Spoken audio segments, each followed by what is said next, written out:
Is everybody ready? All right.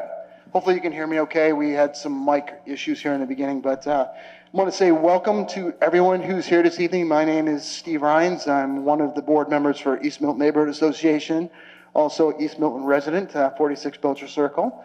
I want to thank you all for being here this evening. I want to take a moment to recognize our board of directors who are here, and they're all standing behind you and a couple up front. If you could all raise your hand or stand up and wave to the lovely crowd.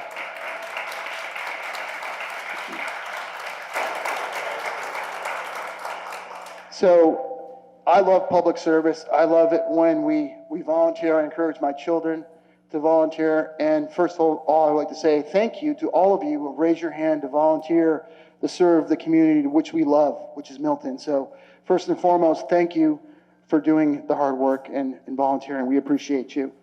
I want to thank Reverend Shelley, who's unable to be here this evening. But as always, she is super prepared, and she's always providing us with this amazing home court. And I want to just, if I may, if you'll indulge, just read a quick note that she sent the board today. Unfortunately, I'm not able to attend the candidate forum this evening, as I'm co-leading a collaborative church event tonight at First Congregational Church. Please do know we welcome you all to East Church for our annual candidate forum tonight. We love hosting community events and opportunities like this that bring people together to meet with, hear from, and civilly engage with those seeking to lead and serve our town and community well. Thank you for always taking such good care of this place and its humble furnishings that we can continue to offer to you and so many others for whom it becomes a meeting house. Thank you for listening to one another and engaging in the vital and sometimes very difficult work of being good citizens, good neighbors, and good human beings. Blessings, one and all. Peace, Pastor Shelley. So if we could give her a quick hand, please, that'd be great.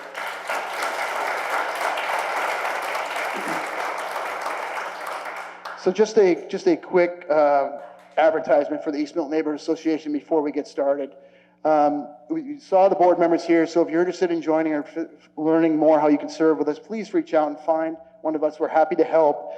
But, back when we started in 2015, we had very simple objectives: to foster pride in the neighborhood, precincts 6 and 7 in the town of Milton, Massachusetts, to work for improvement in the quality of life in the neighborhood, to contribute to its public safety, to improve the land, property, sidewalks, and streets within the association, to alert public officials to the needs of the neighborhood, and to cooperate with them in securing public services for the neighborhood, to encourage neighbors to become acquainted, to get to know each other and socialize, to educate neighbors and others on issues affecting the neighborhood and advocate on behalf of the neighborhood and its residents, and to provide a forum for discussion of topics of interest to the neighborhood and the town of Milton, and to organize meetings and social events as determined by the membership to further the purpose.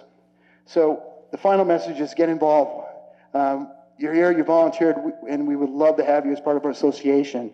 At this point, I'd like to turn it over to Elizabeth or Liz Dillon, who will be moderating us for the balance of the evening. Thank you all. Enjoy.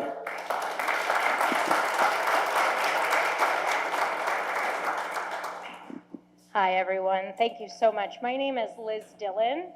I am on the board of EMNA. I'm your moderator tonight. And I wanted to kind of reiterate what we talked about earlier. Thank you and welcome. We couldn't do this without all of you, without all the people stepping up, taking an interest in town government. So whether or not you're running or just here in support or an interested citizen, thank you so much.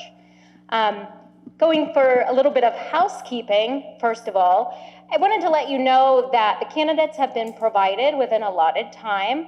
And in the interest of moving things along, I'm going to be pretty strict about that. Also in interest of fairness, so everybody will have their allotted time to talk. If there's time after each group of candidates, I have questions that have been submitted by all of our good neighbors in advance. And then certainly all of the candidates can stay afterward. They're more than welcome. And we'll have a chance to answer specific questions that any of you may have. And I welcome you to do that. In addition, we ask, as Pastor Shelley kind of said through you, that the audience be respectful of all the candidates. We're going to let everybody talk because we're neighbors and we're interested in what each other have to say. And again, you're certainly more than welcome to voice your dissatisfaction or your pleasure with what they're saying after the events tonight. Okay, and so I would like to welcome the candidates for town meeting member for Precinct 6 to come up. This is going to be quick, so we're going to have everybody stand here.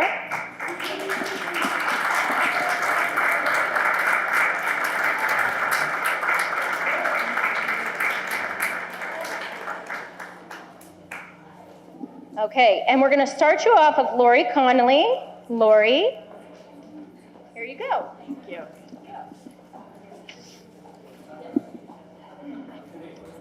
Let me know when the clock starts.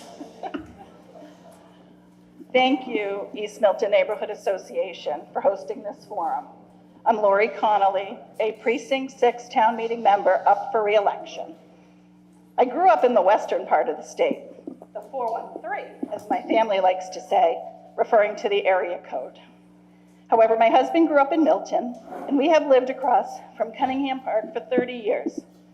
We love the location so much that he is at the fruit center every single day. As East Milton gets developed, I hope we can leverage the historic railway district distinction. We have 2 grown boys, men actually, that went to the Milton Public Schools and have since flown the coop, much to my dismay. So I find myself with some extra time. As a first-year member of the Warrant Committee, I binge-watched Warrant Committee meetings to understand the demands of the role. We get to the bottom of the issues. I do my own research. Because of my background, I look at all issues from a financial perspective, and I'm asking for your vote for town meeting member, Precinct 6, on April 25th. Thank you.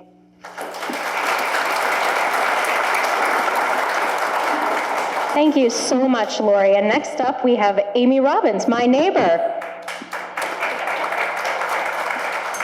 Hi, good evening, everybody. I'm Amy Robbins. I'm running for town meeting member, Precinct 6. I have been a town meeting member since 2017 and proudly served my neighbors.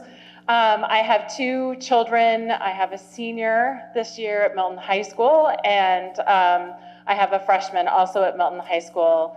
I am super proud of our schools. I've seen what that has done for my family and my kids, so I'm really eager to continue investing in our schools. Being a resident of East Milton, I can't possibly not mention also being interested in traffic issues and smart development.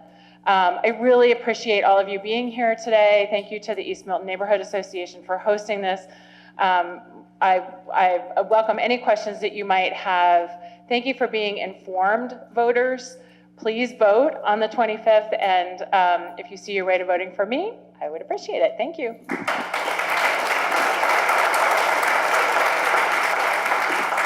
Thank you so much, Amy. And now we have Bill White. Thank you, Liz, and to the members of the association, thanks for hosting a great turnout. My name is Bill White. I actually grew up in Milton on Fairbanks Road, but I'm still new to East Milton. I've only been here 23 years. Live on 73 Plymouth Ave, raised my 2 kids, went to the Milton Public Schools. I've worked in government part of my life and in the private sector the other part. In government, I worked in the federal administration of Bill Clinton, and more recently, I've worked in state government, both for Governor Patrick and Governor Baker in energy and environmental affairs. Some of the proudest moments, though, of my life have really had to do with working for causes that are important to me in Milton. My wife and I chaired the Safe and Equal Schools campaign that resulted in finishing the beautiful Cunningham and Collicott schools. We also helped lead the campaign to refurbish the Milton Public Library. Most recently, I'm looking at the time, most recently at town meeting, I was a strong advocate to make sure that East Milton had a fire station.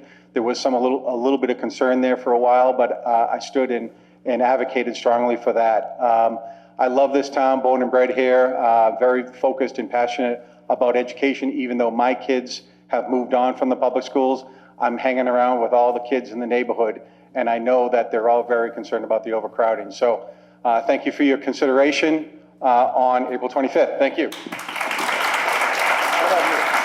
Thank you so much, Bill. And now we have George Asher. Good evening, everybody. Thank you, East Milton Neighbor Association, for hosting this. Thank you all for coming out. I am George Asher. I'm a candidate for town meeting member in Precinct 6, where I have lived for, my gosh, over 30 years. I grew up here in Milton. My wife and I raised 4 children here, and they all went through the public schools. And we have had a wonderful time experiencing everything that this wonderful community has to offer. My experience in town meeting stems from my 5 years as chair of the warrant committee. Having chaired the warrant committee, I gained a very thorough knowledge of the town's issues and the town budget, which I feel gives me a qualification to come and stand before you and ask for your vote for both town meeting member and we'll talk later about being a member of the select board. My principal concern for the town is for us to have an informed discussion where we take all the facts, distill them down, and make a decision that's in the best interest of the town as a whole. I tried to do that at the warrant committee. I think I was successful. In my chairmanship, we did not have to have an override, and we were able to maintain the town's integrity. I look forward to seeing you all and talking to you later and ask for your vote on the 25th of April. Thank you very much. Thank you so much, George. And now we have Lindsay DeGennaro. Thank you, everybody. My name is Lindsay DeGennaro. I was going to speak off the cuff tonight, but I'm from upstate New York originally, and I talk very fast and nasally, so it's better for everyone if I just read my cue card here. So I've been living in Milton for the past 12 years. I love the small town feel of my upstate roots down here, being so close to Boston. My family and I have lived here, like I said, for 12 years, and I have a very strong support and a deep affinity for the small businesses in Milton. I've worked at Rebuilt Fitness, Jackrabbit, and I'm currently at a Milton Academy in marketing. Combine those with my current role as co-president of the Collycott Elementary School. These have shaped who I am today. Small businesses are the lifeblood of this town, and it's important to support them in order for our town to thrive. Working at these local small businesses has given me a unique understanding of not only East Milton issues, like parking and the circle, but townwide issues that affect all of our residents. As a mom to 2 elementary-age boys, I'm passionate about Milton Public Schools and the issues that arise in creating a safe and equitable educational experience for all students. These children are the future of this town. Our public school teachers, staff, and administrators have the enormous responsibility of developing and nurturing passionate, inclusive, inquiring minds, and they deserve all of our support and advocacy. As a town meeting member, I will work to make sure the voices of my precinct are being heard. I will seek out the voices of my precinct through such avenues as community and small business events, as well as my work with the Collycott school community. I aspire to work together with other town meeting members and neighbors to create a Milton that other towns strive to be. I'll maintain an open mind and actively listen without bias in order to work together to find solutions to our town's pressing issues. Thank you very much for your consideration.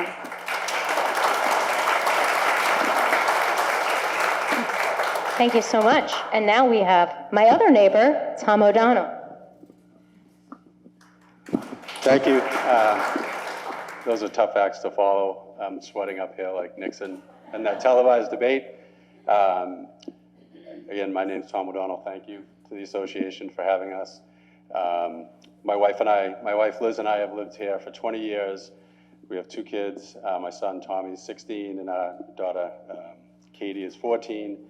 I've coached them in all these sports and been on these boards related to sports, but now they're on to real coaches. And so I just figured it's time to give back to the community that's given me so much. Feel like we've taken a lot in the last 20 years that we've been here. We love this town, love our neighbors, and we're really looking forward to the next 20 years. And I just thought it was time to maybe, like I said, give back. So that's all. Thanks a lot.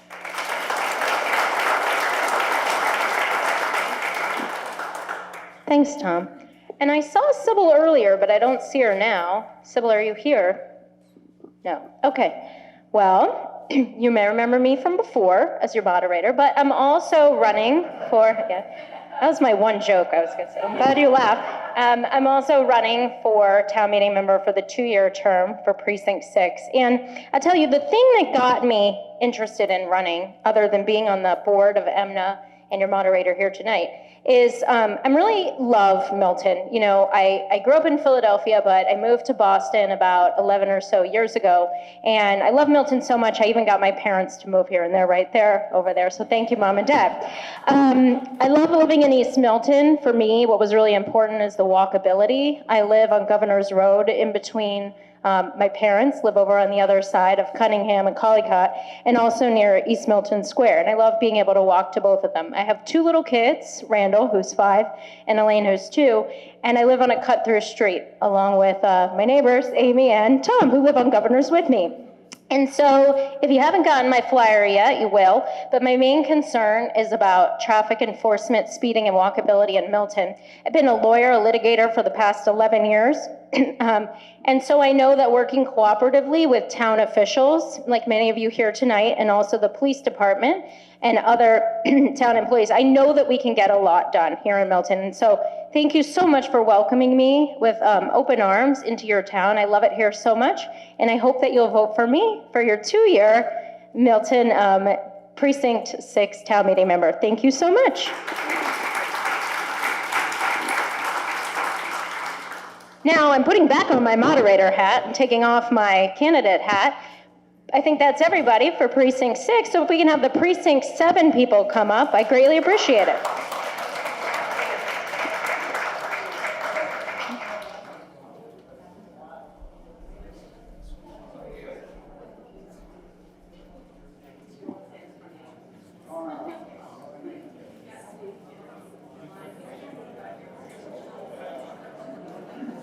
You could be over there, you could be over there, it's up to you. Okay. Are we ready? The first person we have is John Kahane, whose last name I'm sure I'm pronouncing incorrectly. John, are you here? No, okay. Michael Mahalchik. Thank you. Mike. Thank you, Emna, for giving me the chance to give you 30 seconds of my deepest held thoughts about being town meeting member. My name's Michael Mahalchik. I've been living in Milton for 35 years. Been living around the corner from this church for 25 years. And let's see, what else have I done? I have worked hard for a block party in Crane Field for a long time and hope to for many years to come. I like bringing people together and having a good time. I'm a member of the Milton Rotary Club, but if anyone is interested in learning more about Rotary, come see me. But I started an exchange program which sent 25 children back and forth to different countries and touched maybe hundreds of lives. George, you were a customer? Yeah. I pledged, if I get elected to town meeting, to carefully consider the issues that come before us. And right now, I think I don't have much time, so I'll tell you the biggest issue is the land swap, which has bothered me quite a bit because I have good friends on both sides of this issue who feel very deeply about it. I would love to see some sort of compromise come about. Time's up. It's like people love trees and people love children. I'm going to love children a little more than I love trees and vote for the land swap.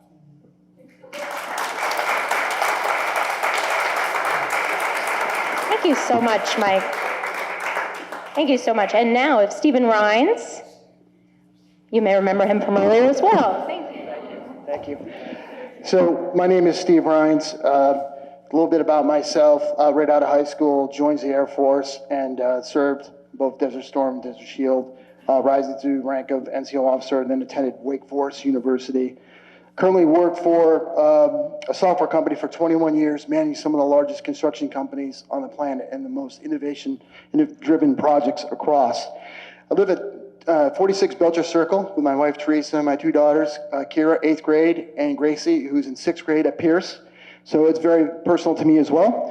We fast forward, one of the original founding members of the East Milton Neighborhood Association, first serving as vice president, first vice president, and then president for 3 years. And I've been a town meeting member, elected since 2016.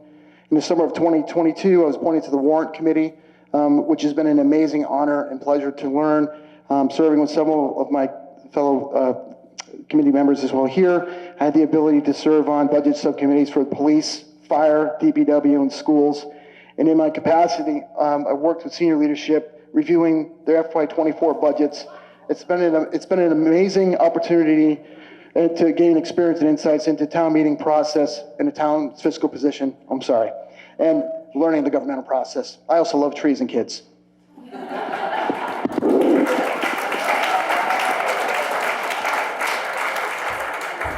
Thank you so much.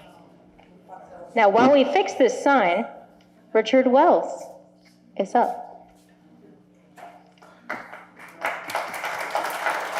We'll wait for the sign to be fixed. Thank you, Liz. Steve, why don't you make a motion to buy a new sign? You've got a quorum here tonight of EMNA. Let's get it done. Good evening. Thank you all. Thank you to EMNA, to all my friends here. My name is Richard Wells.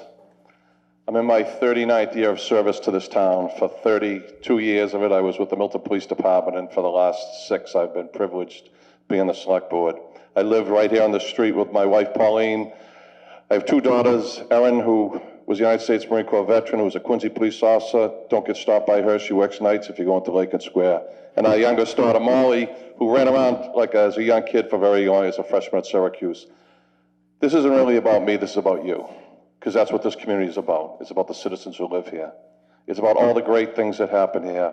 It's about the people, it's about the things that we say are special. It's about the Easter egg hunt that brought 500 people last Sunday. If anyone got to see it, it's about the block parties. It's about the friendship and the camaraderie and the love that make Milton special. Of all the things I've ever gone and seen in my life, the one word that I hear used the most, in spite of the issues that face us every day, is that we are special.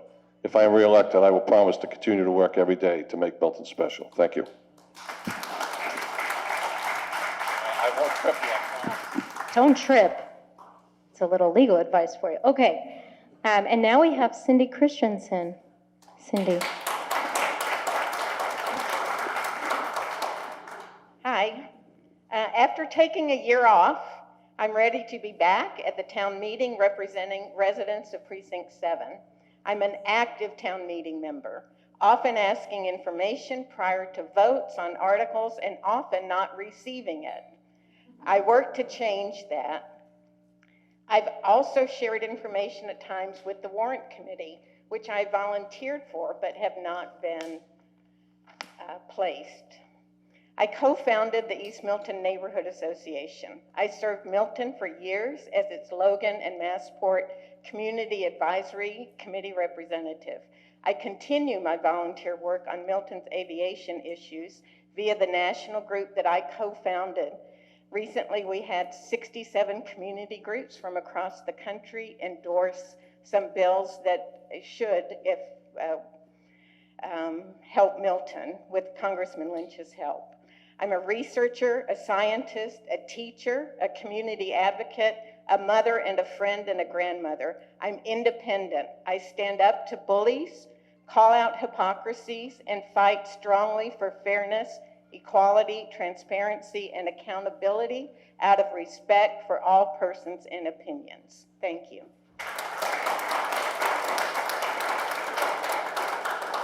Thank you so much, Cindy, and thank you for founding EMNA. We really appreciate that. And now we have Michael Dean.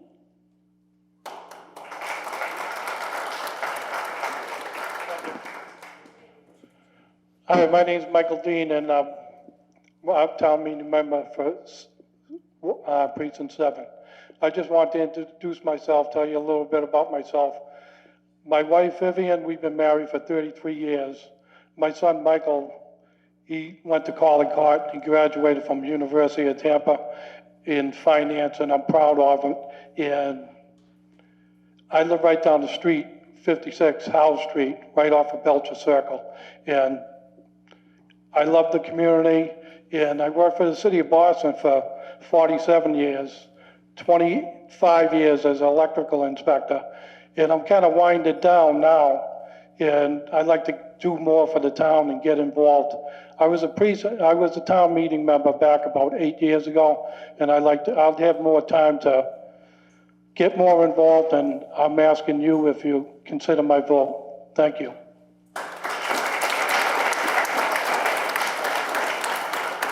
Thank you so much, Michael Dean. Now we have John Erner. John. Thank you. Great turnout, everybody. My name is John Erner. I live down here, 60 Pear Street, Precinct 7. I've been in the town of Milton for 51 years. It's my first time running for town meeting. I'm on the Milton Fire Department for 28 years. Some of my comrades on Milton Fire got together with me. We said, maybe we'd help out the town and run for town meeting, so here we are.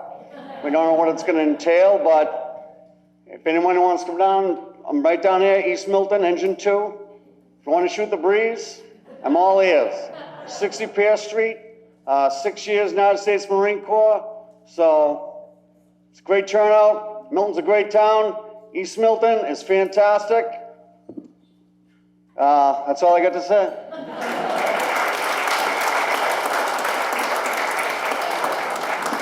Thank you, John. And thank you for letting my children constantly ride on the fire truck. I appreciate that. And they do too. Now we have Mark Johnson.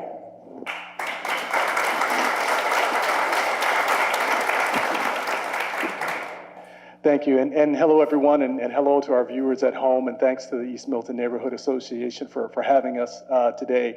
You know, I look out over this crowd, and all I can think is, God bless American democracy, because that's what's happening here tonight, American democracy. And God bless this town. And you know, raise your hand if you love Milton. Right. This is gonna be on record. Raise your hand if you love your precinct, Precinct 6 and 7. Well, I'm running for town meeting member in Precinct 7. And let me tell you a little bit about some of the things that I stand for. You know, I'm a long-time educator. I work at Southern New Hampshire University. I went to the Harvard Graduate School of Education, and I have a deep understanding of what it takes for our kids to succeed, all of our kids to succeed. I also live on Church Street, 204 Church. So you want to talk about congestion and cut-throughs and, you know, shortcuts? I know all about that. And what I'd like to do on behalf of the citizens of Precinct 7 and the neighbors of Precinct 7 is to make sure that we're well represented on behalf of this town. Thank you, everyone. I ask for your vote on April 25th. Thank you so much, Mark Johnson. And now we have Warren Lizio.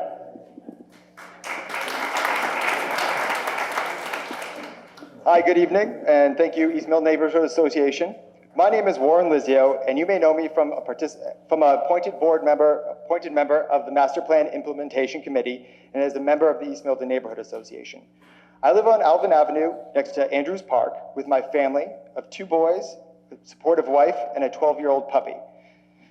I offer 19 years of real estate experience in development, banking, public process, education, and recently leading a management company of over 2,000 apartments.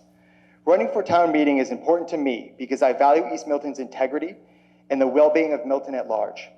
Growth is inevitable, and it's welcomed when it adds to our community without taking away from what we have. My approach is collaborative and goal-oriented. I believe the perspective of each person counts, and I welcome your input and feedback. I am grateful to be living in East Milton, where together we are a community of neighbors. Thank you.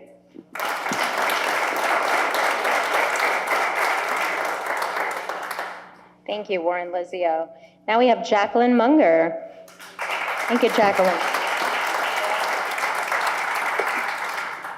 Hi, my name is Jacqueline Munger, and I'm running for town meeting member for Precinct 7. My husband and I have 3 boys, 3 young boys, and we live right down the street. And if you live around this block, you can frequently see or probably hear our kids out playing on Grainfield. We enjoyed the Easter egg hunt the other day. So I'm an active member of the Collycott and Cunningham PTO. I'm actually room parent for both of the boys right now that are in school. I love connecting with parents, and I thrive off of organizing and creating activities. This year I was also asked to join the Milton Foundation for Education. So it's my first year there, and I'm super excited because it's an organization that impacts all 6 Milton Public Schools through grants primarily and scholarships for the students. With 3 young boys, I obviously have a vested interest in education, their future, and the Milton Public Schools. But I also have an investment in doing what's right for them, and I think that's part of being part of the community, building the community, and help making your town a better place. So as town meeting member, I promised that I would be a reasonable TMM, someone you should feel comfortable coming to for any questions, concerns, or just what a TMM does. So I hope that I can count on your vote on April 25th, but if you don't vote for me, please vote.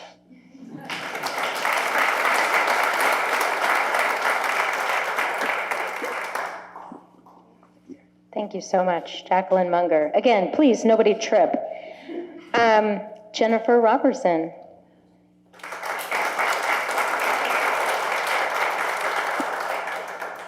Hi there, I'm Jenny Robertson. I'm excited to be running for town meeting member this year. My husband and I are so happy that we chose this town to grow roots for our family. We have 2 young girls, a kindergartner at Collycott and a preschooler and the pre-K program, the Milton pre-K program. I'm known amongst my neighbors as a helper and a good friend. Within the Milton community, I play an active role in the Collycott PTO, and I'm an incoming board member for Milton's Special Education Parent Advisory Council. I'm a huge supporter of the schools and our educators and administrators. I absolutely acknowledge the overcrowding issues, and I'm looking forward to being part of positive change in our local education system. I'd be honored to have your vote on April 25th. My husband, who's back there, would emphatically agree that I love talking to and connecting with people anywhere and everywhere. So say hi to me tonight or at the Fruit Center, on the playground, or feel free to come knock on my door anytime. I appreciate your time. Thanks so much.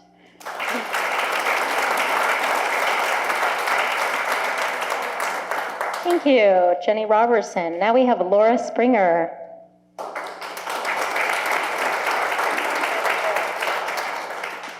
Hi, everybody. My name's Laura Springer. I'm running for team meeting member in Precinct 7. My husband and I live on Wood Street, also a major cut-through street, so very familiar with that problem. We have 2 young kids. Our daughter started in elementary school at Collycott this year. She's in kindergarten, and our son will be in the schools in a couple years. So we are here for the long haul, and we're really invested in the town and in the schools. Since Emma started, I've been volunteering with the PTO, and just being in the school has shown me a lot, and I feel really strongly about fostering an environment that is open and welcome to all the kids, in a place where everybody can strive, no matter who they are. And I would be really honored to have your vote, and I appreciate your consideration. We love this town, and we've been so happy to feel so welcome here. So thank you.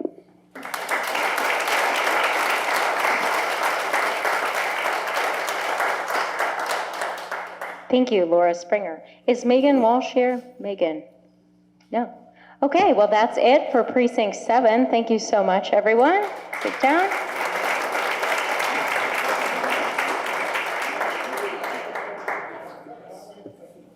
I would appreciate that very much. Thank you.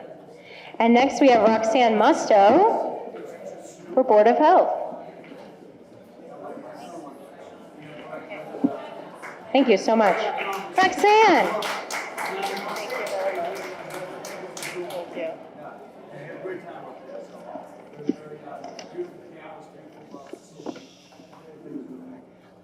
Good evening to everybody, and thank you to the East Milton Neighborhood Association for hosting this forum again tonight. For those of you who don't know me, my name is Roxanne Musto. I grew up in town, I attended the Milton Public Schools, and I represent you on the Select Board, but I also represent you on the Board of Health. And I'm up before you today for asking for your support again for the Board of Health. I'm running again. My background is that besides attending the Milton Public Schools, I attended Boston University undergrad, and then I went to Northeastern, and I've been a practicing adult nurse practitioner in the geriatrics field for 23 years, and I was a nurse for 10 years, so you can tell I definitely love healthcare and I love helping people. But most of all, I love representing all of you in this town. The Board of Health does a lot in the town, and I don't know that everybody knows how much the town really needs this Board of Health. It's a 3-member board, and we're an elected board. There are a lot of topics and health concerns that come before the board, anything from the COVID pandemic, We recently updated animal regulations in the town, and we also updated tobacco regulations. And we're also here for all of you, so if you have a complaint about a food establishment in terms of cleanliness, anything from an escaped chicken on the loose, anything from a rooster crowing, which we're not supposed to have, anything from rats running around town, any of those things. And we also deal with hoarding cases in town, and housing complaints. So it's a wide variety, even things like septic and sewer. But I do want to put a quick call out of appreciation for the Board of Health Director, Carolyn Kinsella. She's from East Milton. She does a fabulous job, and the board is fabulously proud of her and the rest of the people on this Board of Health in the department. Department is a very smooth running machine, I would say, and handles so many things. And I'm most proud of the fact that our board was very supportive of having a community health social worker. And that is key for the community. So I respectfully, I see the time card went up. I could go on for more than 2 minutes. I will not waste everyone's time, but just say that there's a lot the Board of Health does. Please feel free to reach out to me after the meeting. And I respectfully ask for your vote of support again on April 25th. Thank you.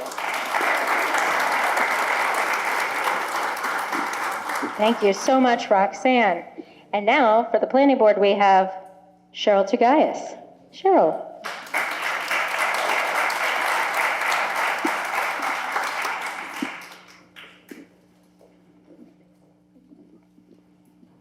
Thank you. I'm delighted to be here with you tonight. I'm Cheryl Tagayas, and I'm running for re-election to the planning board. I've been on the board for 8 years, and some may ask, and you're running for re-election? I'm doing it, I like the work. I bring a skill set I think that's valuable to the board. I'm an architect, I do that work daily. I've been doing it for 30 years. I'm also a small business owner, so I bring those experiences to the work on the board too. I've worked with many of you over these last 8 years, and I value the relationships that I've built. I've learned that we have a lot of different points of view on different topics, and I respect that we do have those different points of view. And I like to look for decisions where I make an informed and thoughtful and balanced decision, considering the various viewpoints that I've heard. The planning board makes important decisions that allow Milton to thrive, decisions that impact where businesses can be located, whether we meet our housing needs, and whether we protect the natural environment.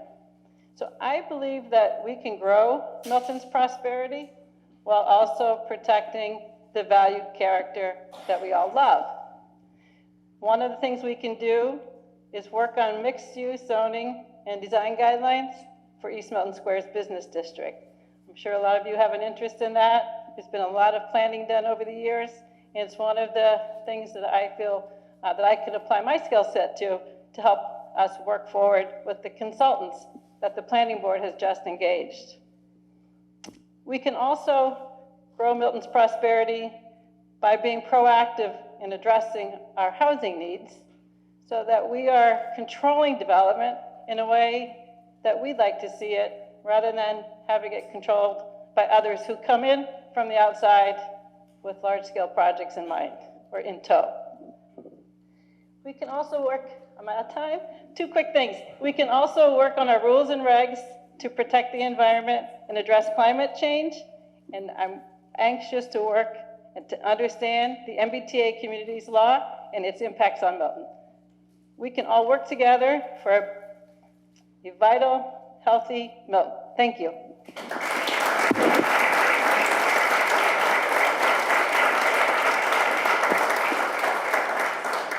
Thank you so much, Cheryl.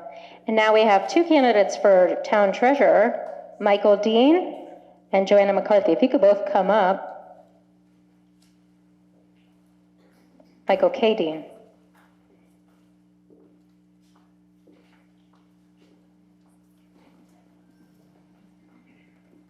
Thank you.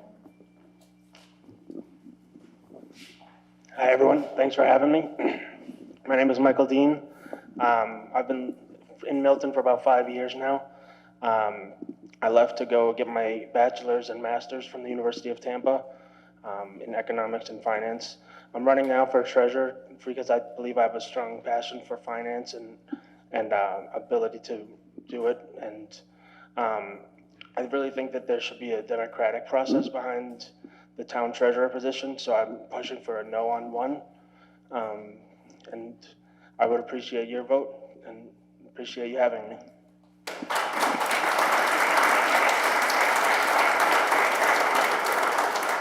Thank you so much, Mike. And now we have Joanna McCarthy.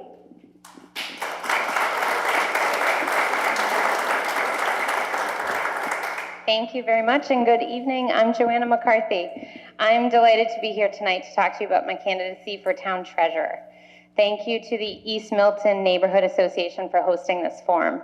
I know I am incredibly grateful to hear from our candidates who will work on boards and committees to do the hard, tireless, long work on behalf of all of us in Milton on issues that are really important to our town. But I'm going to shift course off these issues for a bit and talk about being Milton's next treasurer collector.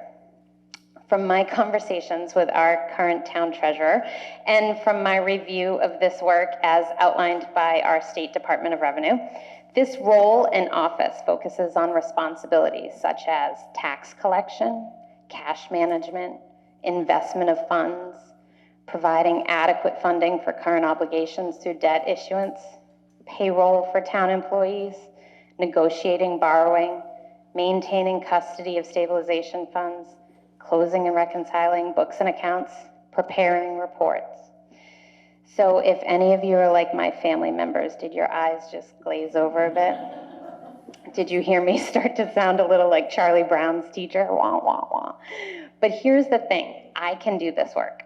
I graduated from Notre Dame with a degree in accounting and have nearly 2 decades of experience in auditing, private equity, accounting, and finance, and most recently spent over 15 years at a hedge fund in Boston, serving many operational roles, the last being responsible for all operations of its management company. Many of the town treasurer responsibilities I have had before or have had some experience with. Some would be new, but I'm confident I do okay. At town meeting in February, I learned Jim McAuliffe, our current treasurer, was retiring after 14 years in the role, serving this town ably, with expertise and with commitment. I, among many, wish Jim lots of terrific, relaxing years ahead in retirement, and I thank him for his dedication to our town. But Jim is retiring with this election. Someone needs to step up and step in on April 26th. The day after Election Day.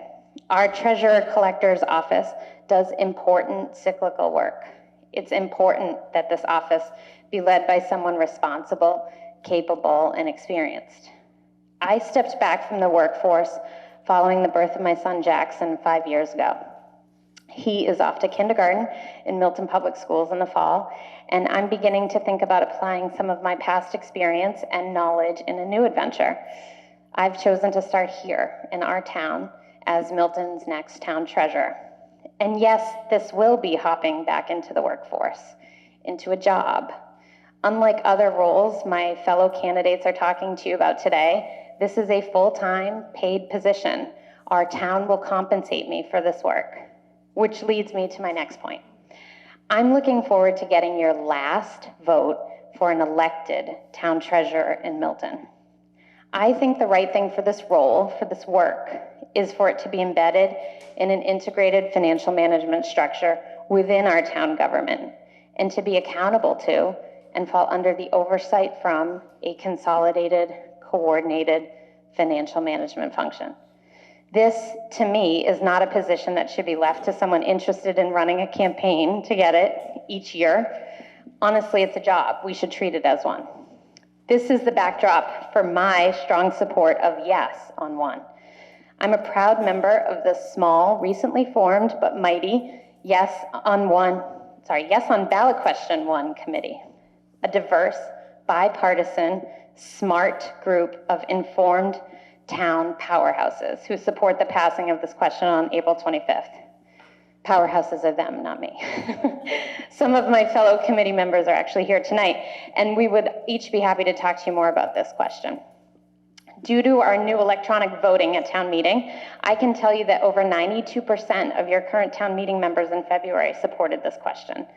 Over 90% of like-sized towns in our state, in terms of both the population size and budget size, have already converted the position to an appointed one. If yes passes, I'll commit to transitioning the office responsibly from an elected office to an appointed or hired one. Future town treasurers will then be the result of a thorough and transparent search for the best and most qualified hire, not subject to a political campaign and a town election where if enough of us wrote in any one of your names, you'd find yourself quickly in charge of an office with very real and important cyclical financial work. For the time that I sit in the office of Milton's treasurer collector, I hope to bring in some improvements along the way, but I commit to always making sure the core responsibilities of our treasurer collector continue to be met with attention, diligence, and integrity. So in sum, I'd like to be bold and ask you to fill in 2 circles on your ballot.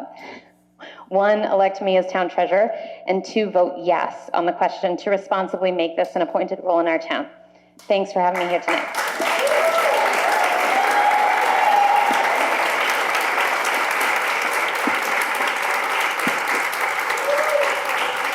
Thank you so much, Michael Dean and Joanna McCarthy. Thank you.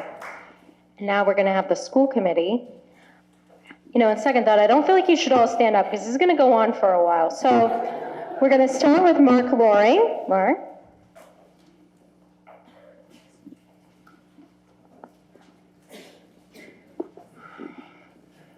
Good evening, everyone. Thank you so much. Thank you so much to the East Milton Neighborhood Association for letting me be here tonight. This has been a real honor to run for school committee. And the message I have tried to get across in my campaign is kind of threefold. One is to share my passion for education. The second is to share my experience as an educational leader. And third is to share my deep belief in service. My passion begins with my role as a dad. I have 3 kids. I got a second grader, Cole, kindergartner, Lincoln, and a little 2.5-year-old Myers, who is not yet terrorizing the teachers in Cunningham Elementary. My kids are something that really makes the work in Milton Public Schools personal to me. I know other candidates have talked about how it makes the work personal to them. My kids are going to be in the schools for the next 15 years. When I see that, I want to do everything I can to make sure that the schools are successful for my kids and for every kid. And when I look around Milton, I think, again, as other candidates have mentioned here, Milton has a very unique sense of volunteerism. You know, I've had the privilege of living all over the country, and certainly don't have quite as many years as some people here within the town. But within the short time I've been here, I have noticed the sense of volunteerism, how many people with talents and passions give of their time, volunteer of their expertise to make this town a better place. My expertise is schools.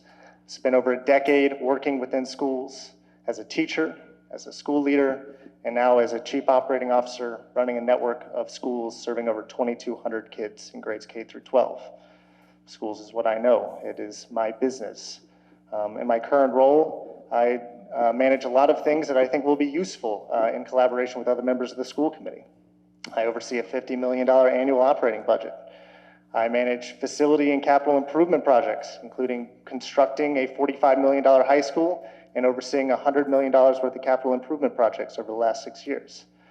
I oversee human capital and HR functions, IT, transportation, nutrition. These are all things that I run and manage for a network of schools, and I feel like those skills that I have gained professionally are ones that I want to leverage as I look to serve my neighbors within the town I love and call home. That's something I see many people in this room trying to do as they run for town meeting, town treasurer, select board. And that's something I want to contribute to as well by running for school committee.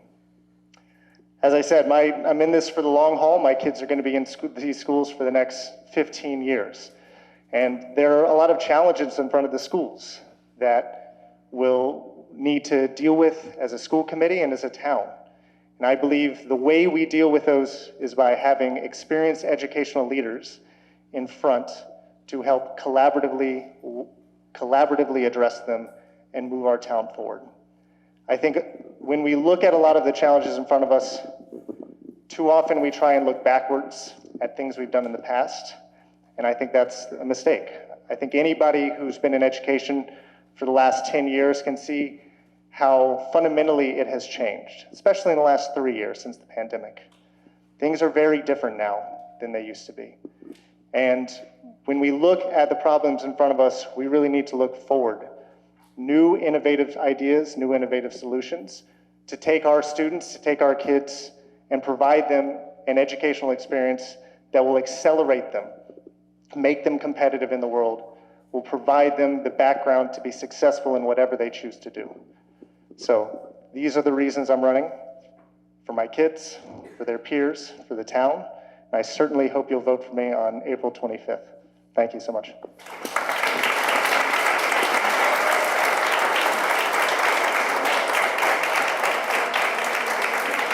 Thank you so much, Mark. And now we have Daniel O'Neill. Dan.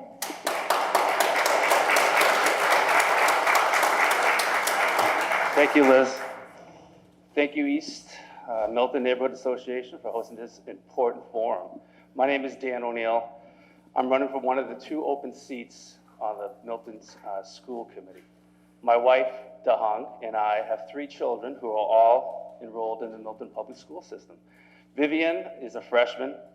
She is an avid volleyball player and just recently picked up lacrosse. So did my daughter, Regina, who is a 7th grader at the Pierce Middle School. My son, George, is a 4th grader at the Cunningham Elementary School. We've lived in Milton for almost 13 years. As parents, we have a vested interest in seeing that our children thrive and receive a quality education. We've grown to love this community so much that it's time for me to step up and give back to this community.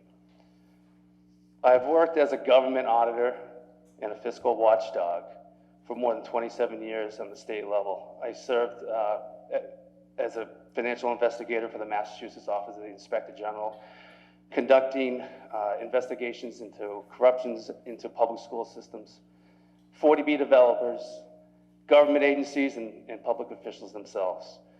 I'm currently the Director of Compliance and Security for the Massachusetts Lottery, investigating money laundering crimes. During my professional career, I've worked tirelessly to hold people in these positions, in these agencies, accountable, and I'm ready to bring my experience to the Milton School District. Without leadership from a strong school committee and the right personnel in place, I've witnessed firsthand what can go wrong with taxpayers' money. In Milton School District's scarce resources need constant oversight. They need to be allocated to programs and policies that put the students first and are in the best interest. I believe that we should be doubling down on funding for math, science, and technology. And what's near and dear to my heart is special education. My son George has autism, and he's enrolled in the special education program. The teachers there, the resources that are there are fantastic. My wife and I are extremely satisfied with what George is able to accomplish there, but we need more. There are other children that really need more help and more assistance, and that's what I'm all about. So in order to achieve these goals, I'll be open and responsive, not only to the parents and the faculty and staff, but more importantly to the students themselves. I'll weigh the facts and I'll make well-informed decisions. I promise to listen and encourage open dialogue from both sides of the argument. In order to achieve this educational excellence for our students, we'll have to work together to be successful. I promise you that I'll be the one that can bridge divides and always put our students first. My family chose Milton in part because it's a diverse community. My wife is a person of color, and my 3 children are biracial. DEI is critically important to any organization, especially here in the Milton schools. My philosophy when it comes to DEI is that we have to make sure that every student is succeeding academically. They need to feel confident. They need to feel secure. They need to feel happy. We need to commit to raising our academic standards for all of our students. We need to succeed on doing that on all social and emotional parts of their lives so that they will improve. I believe in social and emotional learning, and I believe that's important. However, academics needs to come first. It needs to be the first and foremost priority. If we accomplish this, all the rest will fall into place. If elected to the school committee, like I said, I'll be the person that will listen to both sides. We just mentioned about whether or not we want trees or children. There's no doubt that we need more space for our children, and I'm open to listening on both sides, but things are all equal here. I would love a new school, but at what cost? I will respect the vote of the town meeting on this article. So I just want to let everybody know here, I'm a normal guy. I've never run for school committee or any elected office before. I'll be your voice on that school committee, especially for the special needs children's parents and families. I respectfully request that you vote for Dan O'Neill on April 25th, and I thank you for your time.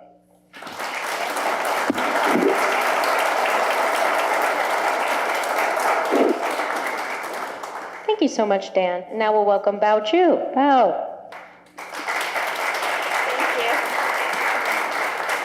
Good evening, everyone. My name is Bao Chu. Bao means treasure. Chu means a hill.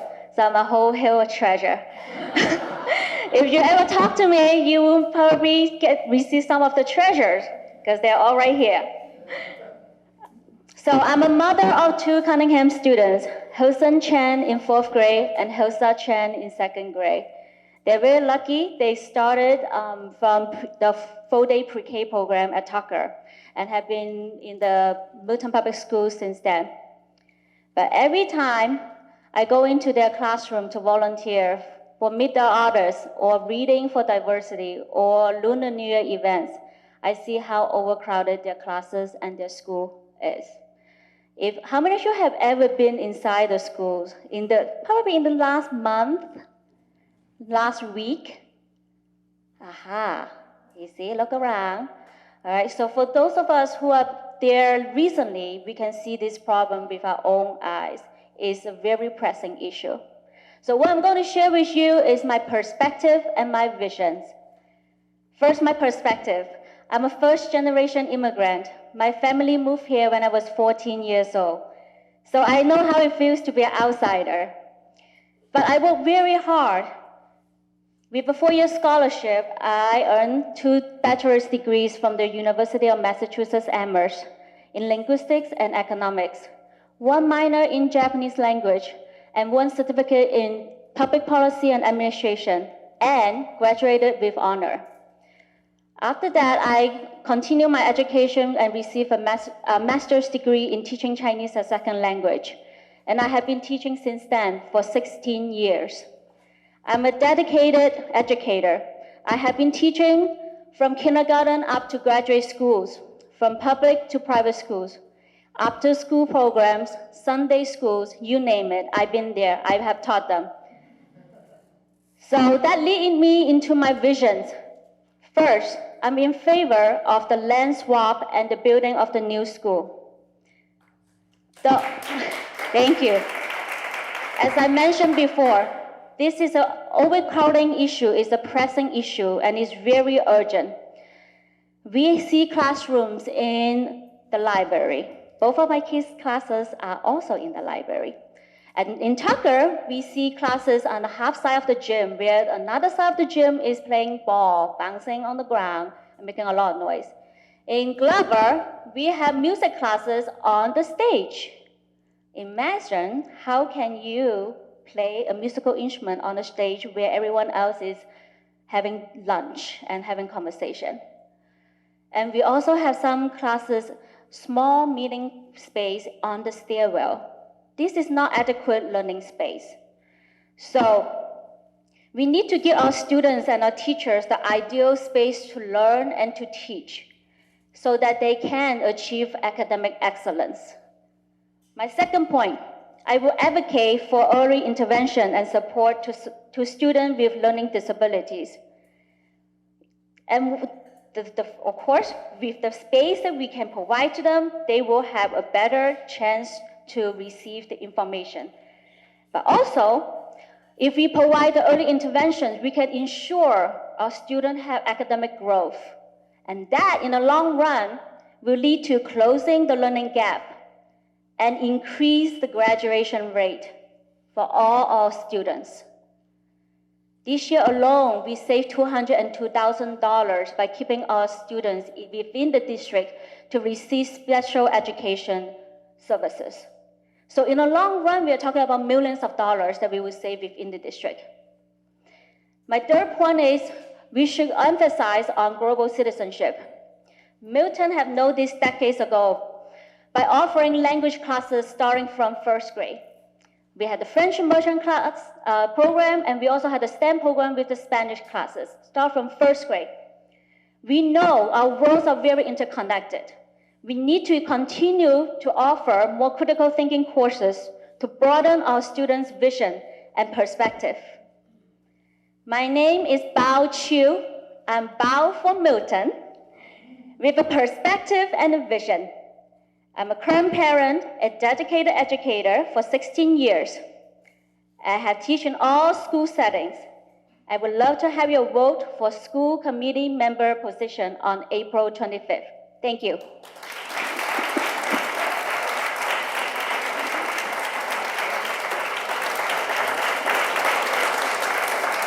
Thank you so much, Bao. And now we have our final candidate for school committee, Leroy Walker. Leroy.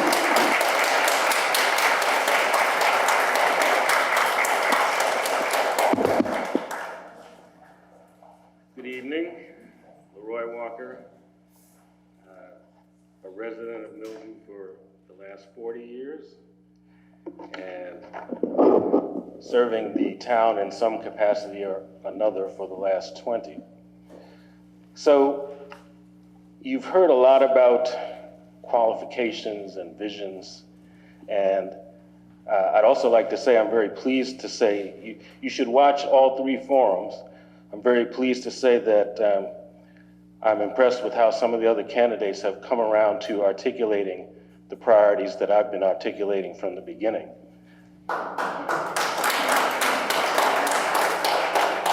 So I could talk about the degrees that I have and the professional experience as a consultant and a human resources and labor relations executive, as well as my success as a small business owner. And those things are relevant to the challenges that we face as a town and as a school district. But what sets me apart is the love that I have for this town, and more importantly, what I've majored in is Milton.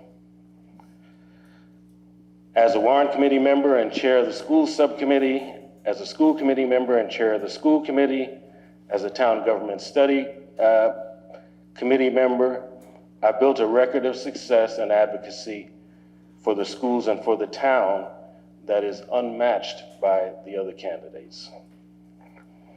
I'd like to use this in-depth knowledge to continue serving the town and the schools, but most importantly, to return the schools to the level of excellence that they had in 2012 and 2013. And sometimes we do have to look back in order to learn what we can be successful at going forward. And I'd like to ensure that our general education students and our special education students can take advantage of a plan that focuses on academic excellence. The school committee strategic plan that we have now talks about personalized learning, safe and supportive schools, and equity in learning. And I'm sure that the school committee that developed that plan felt they were doing what was best for Milton. But if you read all of the presentations, there's no mention of academic excellence.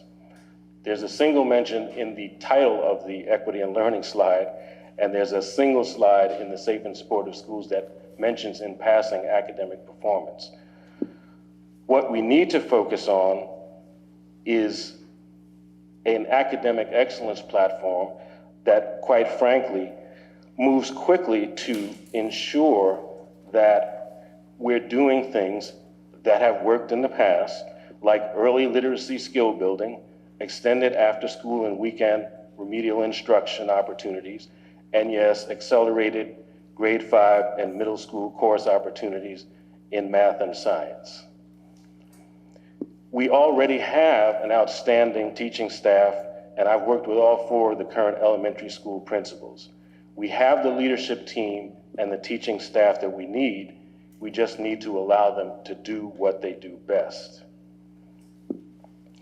We can't allow ourselves to be distracted by the excuses that are being put forward for why we can't achieve academic excellence now. And some of those things, while I agree, you've heard me say just last night that I support the land swap, I support the building of a new school, but we certainly can't be saying to parents that we can't have academic excellence for the next 5 years. We have to be saying we have a plan, and I do have a plan that I believe will return us to the level of excellence that we had in 2012 and 2013 within the next 2 years. You've heard about per pupil spending. In 2012, the enrollment at the time was 3,886. It's now 264 students higher. The per pupil spending at that time was $12,816. Since that time, enrollment has increased by 11%, and per pupil spending has increased by 35%. If we don't achieve a return to academic excellence, it will be because we refuse to implement a plan that we already know works. We've done it before, we can do it again. I've been successful as a school committee member in closing achievement gaps for our Black and African American students and helping to make our schools some of the best in the Commonwealth. I'm ready to serve. The choice is yours.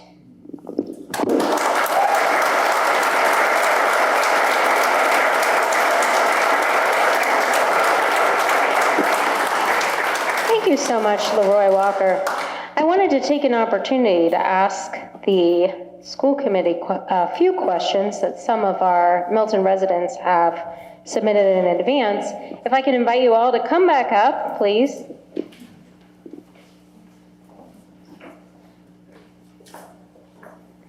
And because I'm moving things along and I'm doing such a great job, I'm going to ask that everybody try to answer quickly, because everybody has to answer the same question.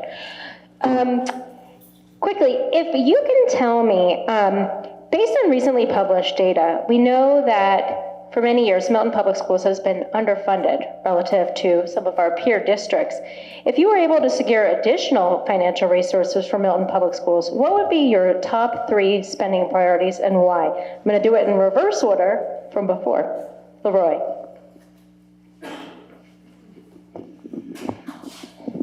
So as I just explained, I don't think that per pupil spending is the problem, but if there were more resources available, then as I said, we'd have to focus those on early literacy skill building, which would mean some extended after-school opportunities and perhaps weekend instruction opportunities.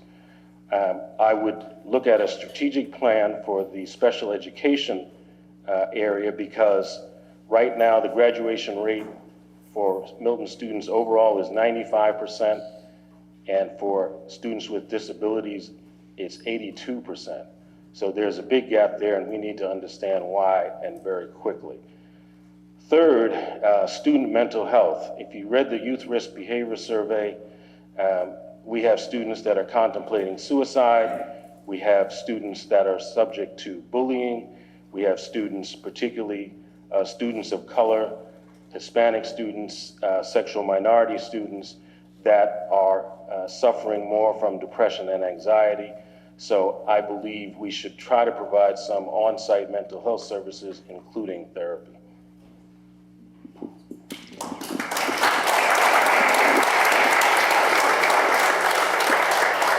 With the limited funding, the 3 areas that I would focus on is First of all, working with the superintendent who's going to come in July, and the principals of all the schools and the teachers to hear about their concerns, the challenges that they have, and which area do we need to spend more money to fund their, the program that we have in our school. As I mentioned in my speech before, we should focus on early interventions and providing services to students starting from early age, because that will ensure our students have academic growth.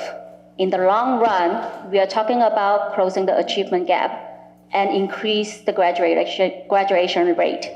That is how you receive academic excellence.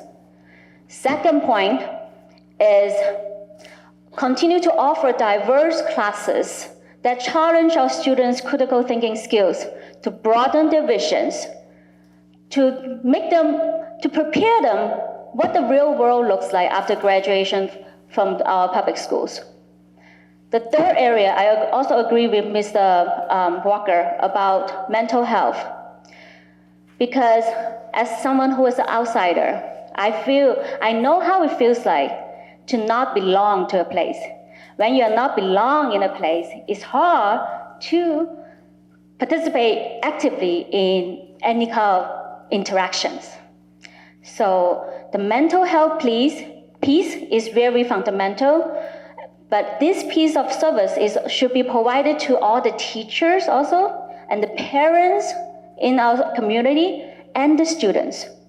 So work together collaboratively, we were able to better fund and allocate the funding of our limited resources. Thank you.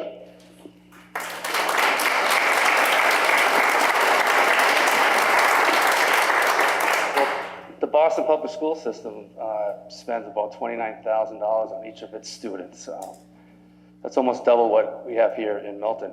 It's not the money that is the issue here. It is where we are spending the money. I'm an accountant by trade, as I told you before. The first thing that I would like to see money spent on is forensic accounting of all the expenses that are spent through the budget of the Milton Public Schools. I looked at the budget, all I see is line items. I don't see what we're specifically spending money on. I don't see the consultants that are being hired, the companies that employ these consultants, the legal fees that are being spent to work against these special needs parents that are advocating for these resources to be devoted to them. So what I'd like to see outside of that audit is to fund speech therapists, fund math coaches, fund reading specialists for the kids that truly need it. In the accounting world, you have to have measurable standards so you know what you're funding is actually working. We only have very few of these measurable standards, the MCAS being one of them. We need to be able to refocus our money on the accelerated English language program that was recently disbanded, as well as the accelerated math program at the Pierce Middle School. So math, science, technology, getting the children the right coaches, the right specialists is what I would spend the additional funds on. Thank you.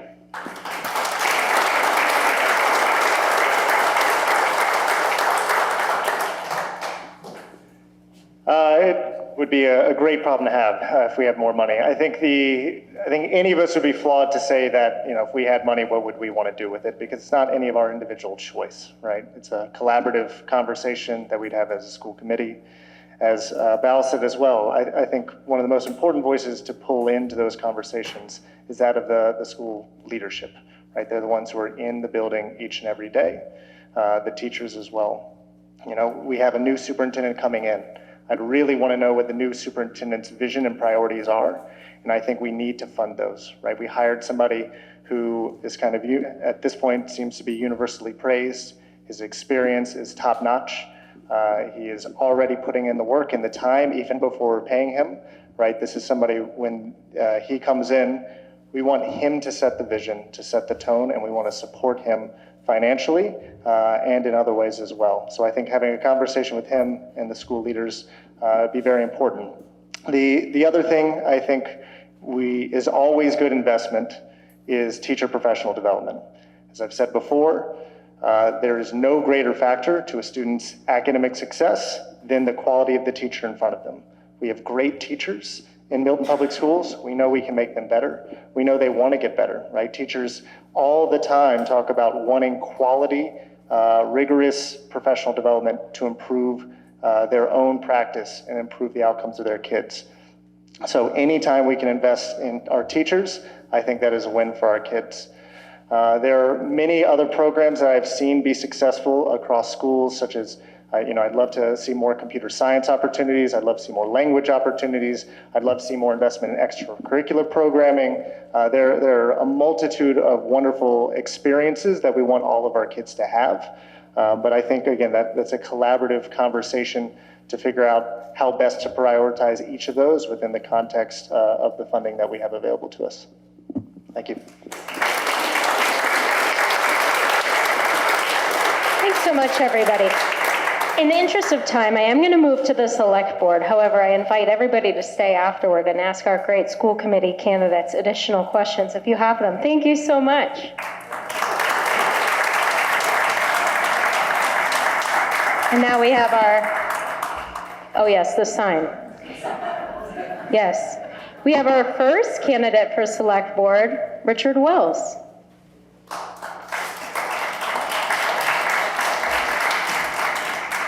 I feel like it's always you with the sign, Richard.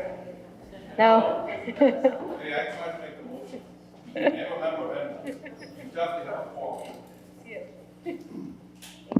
Thank you, Liz. I have to be really good tonight because my wife is here, and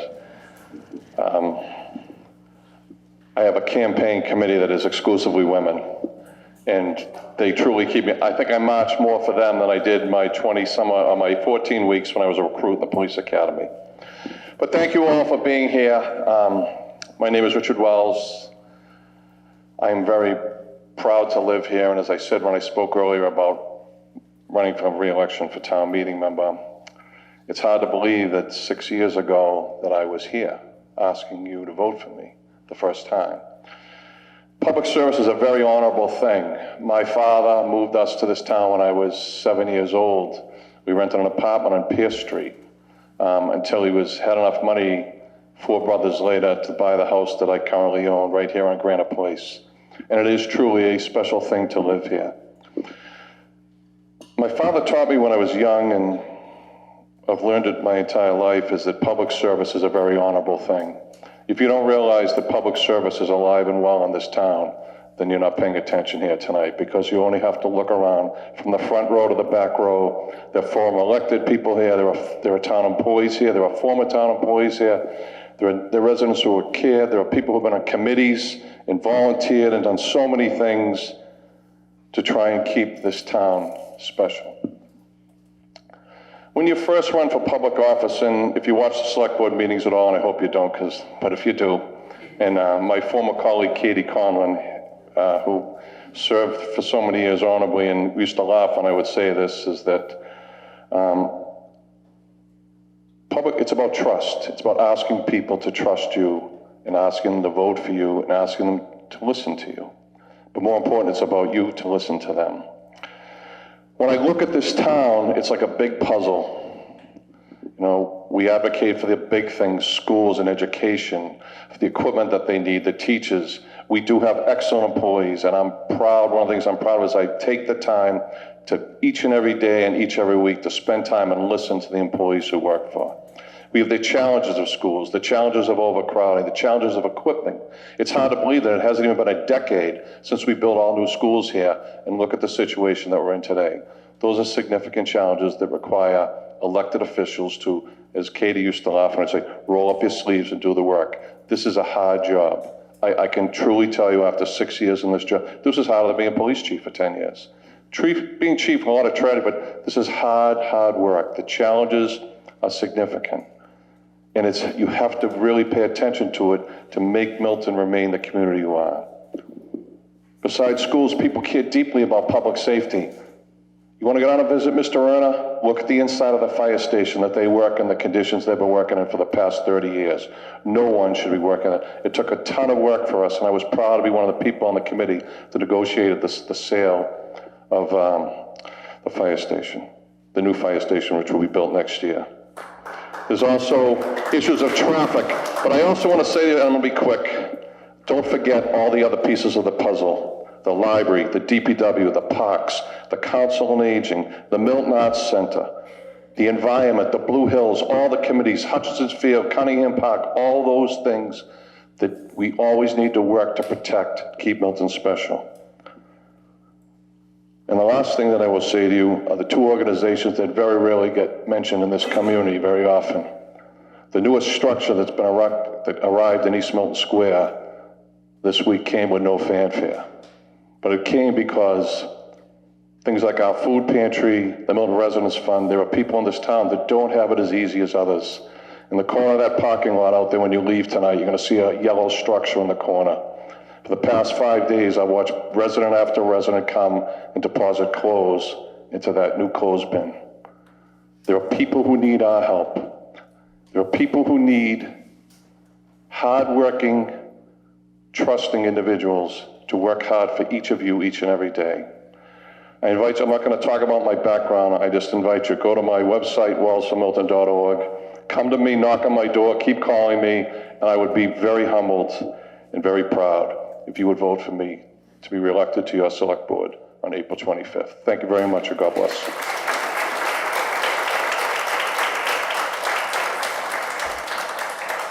Thank you so much, Richard. And now we have George Asher again. George.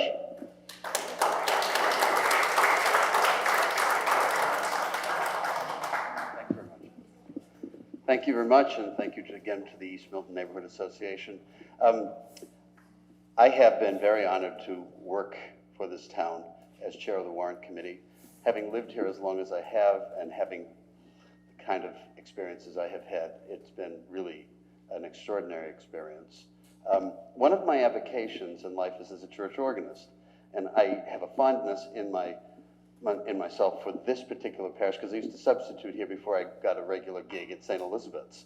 And I discovered in the course of my studies here that Leroy Anderson, whom many of you might know as the author, the composer of Sleigh Ride, which you hear at the Boston Pops, was the organist for this church when he was a professor at Harvard. But this is an example of how Milton is a unique place. It has all kinds of stories like this, of residents, of events that happened here, and of a town that built itself into a unique place because of its residents. We all know why we live here. It's a wonderful place. We live here for a reason. My experience on the Warrant Committee helped me to understand the finances of the town. So my particular message that I want to bring to you is threefold. First off, I represent fiscal responsibility and an understanding of the priorities of the budget of this town. Schools, the DPW, fire safety, police, park and recs, etc. I've referred to many of these departments as the loaves and fishes departments because they have made unbelievable services available to the town on very small incremental gains over the years. That speaks to the dedication that many of us have already talked about to the people who make the town work, the fellows who work in town, the ladies and gentlemen who work in town hall, and all of the people who make this Milton our Milton. Secondly, I look forward to having the town evolve as it has in my lifetime. When I was a kid, Indian Cliff was a farm, and I remember watching those buildings go up over a course of years. And what made, I think, a lot of Milton work is because the zoning, the development happened as a result of our decisions. And for us to maintain that level of control is critically important. And that includes our ability to maintain open space as we see it slowly but surely evaporating in town, and to understand that the needs of the community go beyond open space, and we have to integrate the needs of the schools, of development, because development is going to happen as it has happened, and to be encouraged, because what has built this community is the fabric that goes into those community homes, the people. and the people of this town are its greatest asset.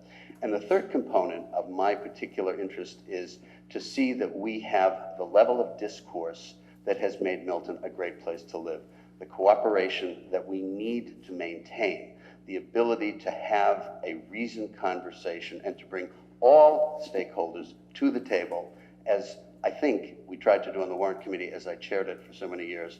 We didn't all agree. I mean, families don't all agree. I mean, raise your hands if you've had 100% agreement with your spouse or with your siblings or with your parents over your lifetime. If you have, oh, good for you. I think there's a process for people like you. I think it's called canonization. But I think this level of discussion has to happen. I see many of the people I have worked over the years with, we have not agreed. We have been able to maintain good relationships and to discuss the issues so that we make the proper decision for the town and for all of the priorities that we speak. In a compromise, everybody gets something, everybody gives something up. If we are unable to, as an educated group of people, and this is a very smart town, we can have the outcomes that will be the best outcomes and maintain a proper and progressive approach to the way we want to live and what we want to leave for our children and grandchildren. I am honored to be here. I am not a political person. I never thought in my life I would be standing here asking for your vote for be a member of the select board, but I stand here asking for that, and I hope that I will have your support. I thank you very much for coming out, and I look forward to talking to many of you over the course of this campaign. Thanks very much.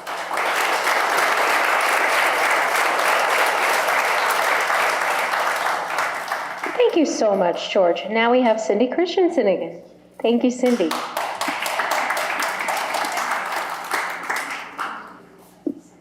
Hello again. I'm running a no waste campaign to provide you with an example of how I will approach my responsibilities as your select board member. When you see a yard sign for one of my competitors, please decide to vote for me instead. Instead of asking you for campaign donations, I ask that you donate to a local charity. If you select me, I will not waste your tax dollars. Instead of talking, I believe in doing, and I ask the same of you. Speak up and demand accountability and transparency of your town government. Vote, attend, write, call. I also want you to expect this from me. Instead of whining and dining at meet and greet events, I ask that you spend your time cleaning out your cupboards and making donations to the Milton Food Pantry and Animal Shelter. Do you know that some will spend over $10,000 to win a town race? Think of what nonprofits could do with that money instead. Instead of campaigning, this past week I've been working on projects that benefit Milton residents. After hearing one of my competitors say that the NASDAQ school enrollment data has been unreliable for 10 years, I requested the data and have analyzed it. Although there's still more to do, I now know that it's untruthful to say that the data is unreliable. I have ideas of how to use the helpful information from the NASDAQ analysis to argue for state funding and to help the additional school space. This is not a question of loving kids more than trees. It's about making a good decision that helps school crowding while also being respectful to the taxpayers. It's also about considering unintentional consequences.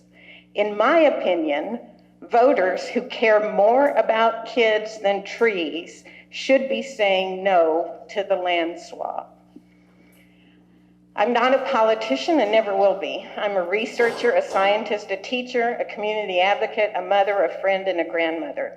Professionally, I'm a fellow of the American Statistical Association.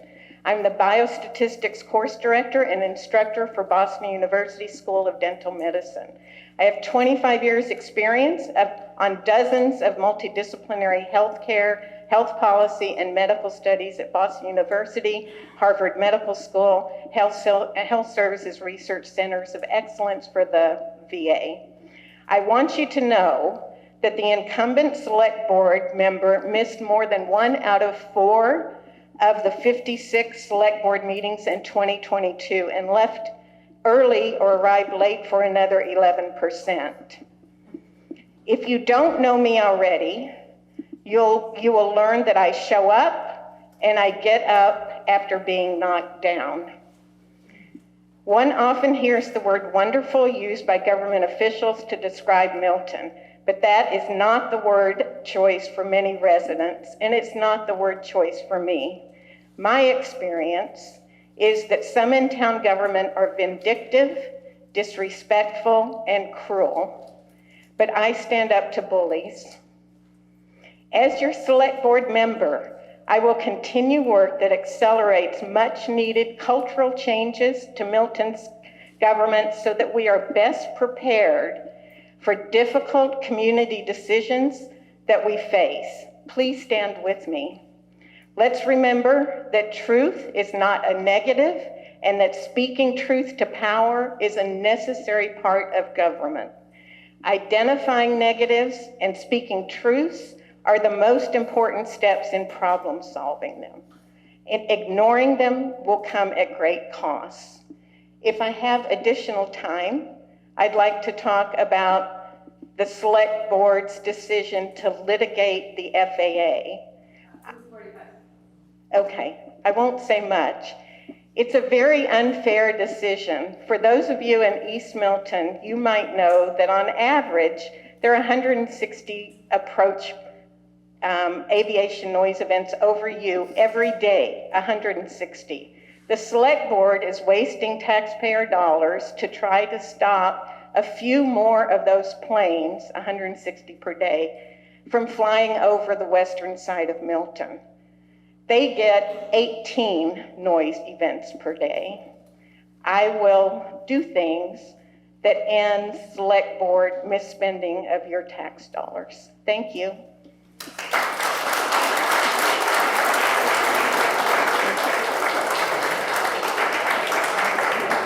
Thank you, Cindy.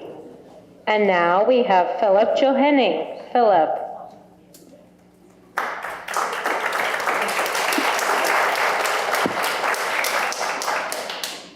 I appreciate the opportunity to speak with you all tonight.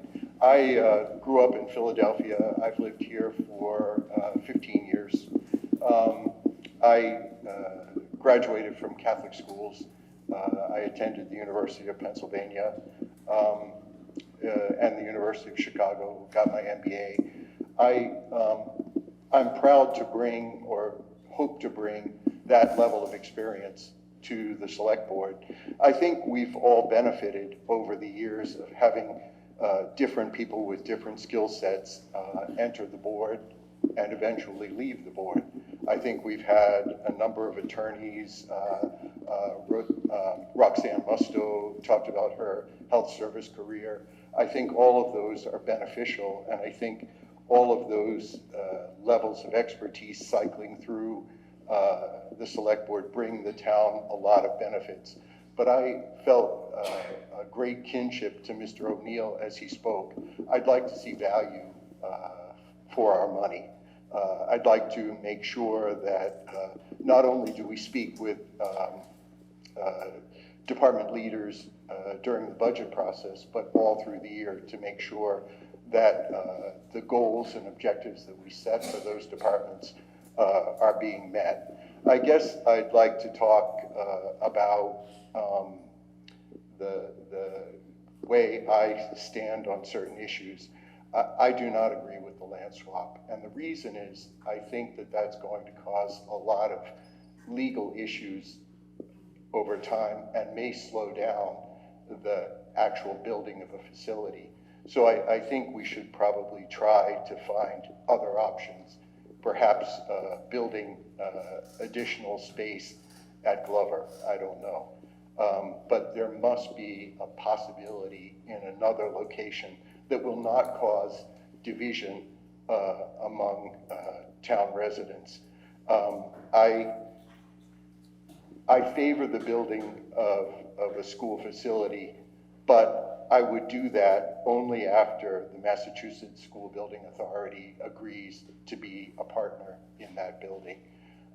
And the reason why I say that is because I think we have to be respectful to residents and taxpayers who may not have children in school, who may have had children in school years ago, who are now maybe taxpayers with fixed incomes, retirees, et cetera. People with children in schools are very important. As I got my nomination papers signed, I spoke with a number of people who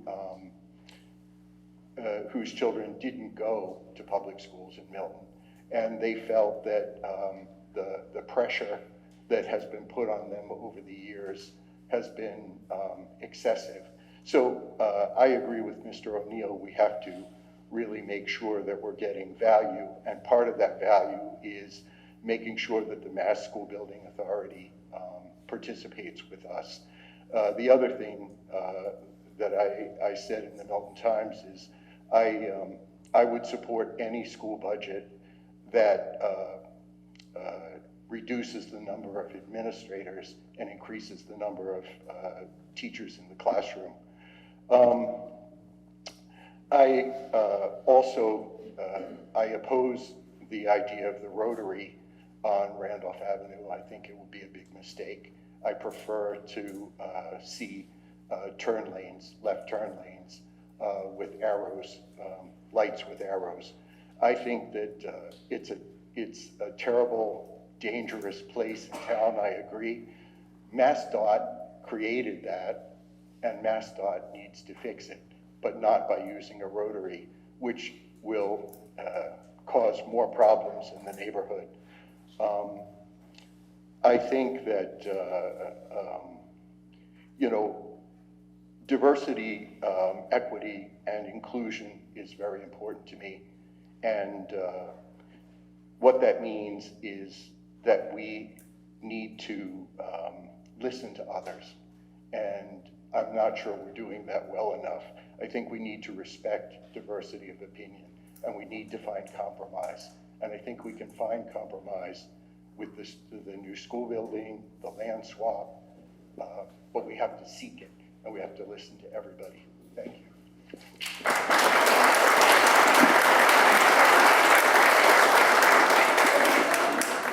Thank you so much, Philip. And then finally, we have Benjamin Zoll. Ben.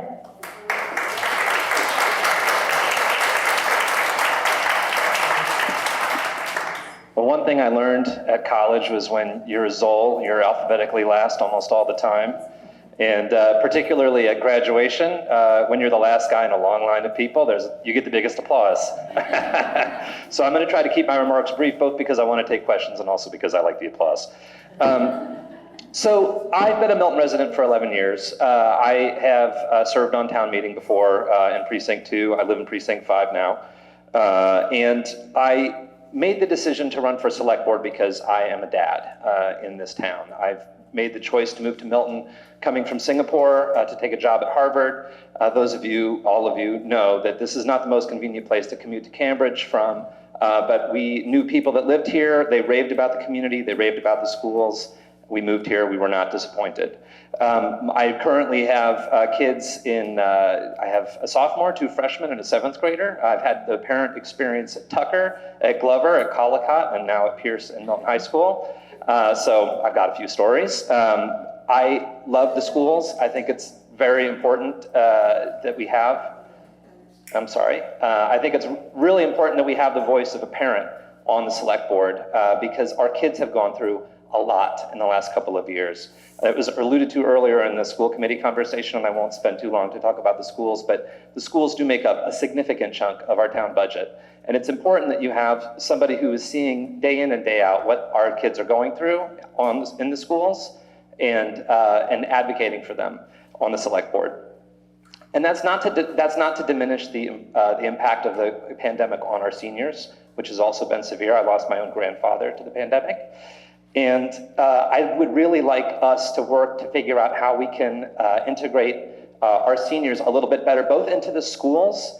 I've talked about this at the Council on Aging last week, I think to mixed effect, because I think the idea of, what I'd love to see is have more volunteer opportunities for our kids with seniors at Home Inc., with the high school and hopefully the new school that's going in there.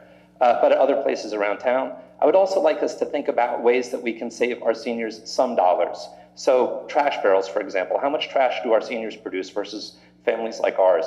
Can we get seniors compost bins, for example, for free? Could we negotiate that through the town? Which would also, I think, have some great consequences for how we think about climate in our town.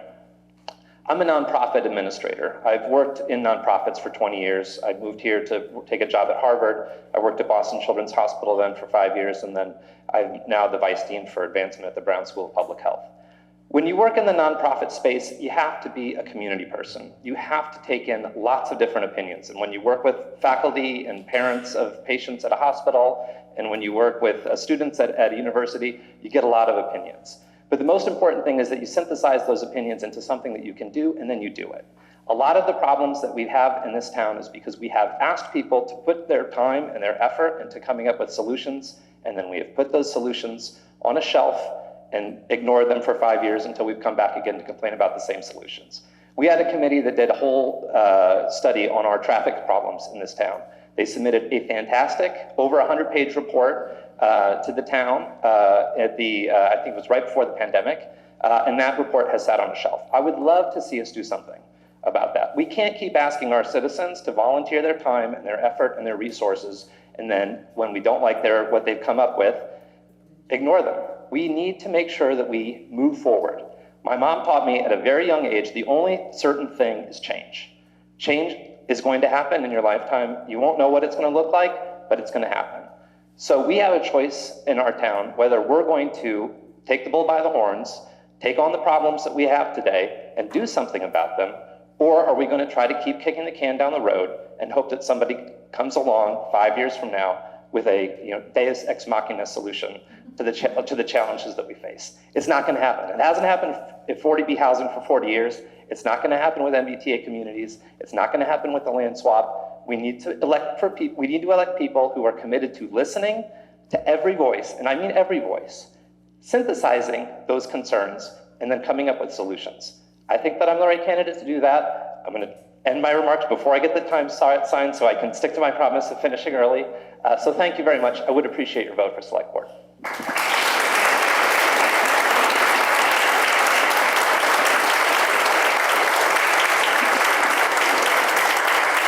Thank you so much, Ben. And if I could have the candidates for Select Board come back up, I'm going to go ahead and ask one question. Thanks so much. And then we'll wrap up. Yeah, remember, it's reverse order. So, yes, every once in a while you get to go first. Of the questions that were submitted, quite a few had to do with climate change and sustainability here in Milton. And I'm wondering if you can all speak to any ideas that you have for increasing sustainability and addressing climate change. Ben. All right, the last has become first. So this is a topic that's close to my heart. I mentioned that I moved to Milton from Singapore, which is a kind of an unusual place to say that you've moved from. I had worked for Conservation International for 5 years, which is an environmental NGO, and when I was in Asia, I was doing a lot of work on corporate sustainability. So I have a little bit of experience in this. I think when we talk about a town government, what we can and can't do, we have to acknowledge that we don't have the same kind of carrots and sticks that you have at like a federal or even a state level. But we do have things that we can do, and I alluded to it just in my remarks just now. We have the ability to sort of plan, to really plan, what kind of community do we want to be? And when we talk about things like traffic, when we talk about the Chickatawbut roundabout, we talk about individual problems, we need to think of them as systemic problems, right? The Chickatawbut roundabout is a problem because of other traffic problems that exist in Milton and then also in the broader communities.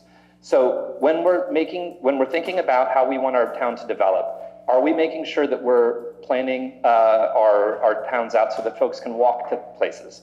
You guys have it so lucky here in East Milton. I love being here in this town, in this neighborhood, because my gosh, it's like so nice to be able to walk to a restaurant, to walk to the fruit center. A lot of us are driving 15, 20 minutes to get to a grocery store or get to a restaurant. And so as we think about sustainable development for this town, we have to think about our traffic emissions. We have to think about our building codes and our building standards. We should also be thinking about incentives that we can have for our town to educate folks about solar. There's a whole lot of scam artists out there. I think a lot of people know that, to go door to door trying to sell people on solar. The town can help be an authority on who should you be working with, how can you work with them, and what kind of benefits does it provide you. Even if you don't want to do solar panel, or there's ways to source green energy for your home that can provide you with some value. So I think the town has a responsibility as it plans. When my mom said the only thing that's certain is change, climate change is certain. We know that it's coming, it's already here, and we need to make sure that we're planning our future growth in this town with that in mind.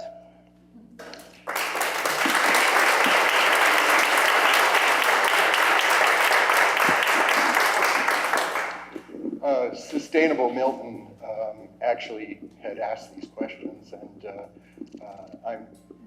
what I suggested as my answer to them was sustainability means affordability. And I think it's important for us to be super aware of tax rates and tax increases and overrides. I think we have to be super careful of that. There are a lot of people in town who have more money than they need, and they're able to suffer those tax increases. And then there are a whole lot of others who aren't. And I think we have to be respectful of their situations and try as hard as we possibly can to be efficient with spending of town money.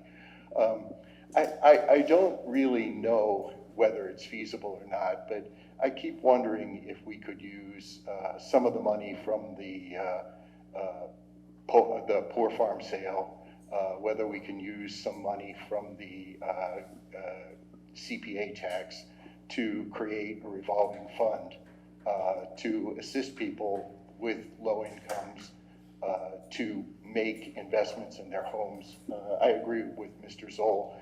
Perhaps the town can vet some providers, but it would be interesting if we could provide help for insulation, solar panels, new windows, new doors, to make low-income homes, the homes of low-income individuals, more comfortable and less costly. I think it would be possible to create a revolving fund, lending money to people at lower incomes to make these changes, make these investments, and get the money back with interest at a rate determined by income level. I don't know, maybe it's crazy, but I think we have to do something to help people make their homes more affordable and more comfortable at low income levels. So if it's possible, and in reading the CPA, I don't see anything that would prevent us from doing that. I think we need to move forward in really helping people live in Milton and afford to live in Milton. Thank you.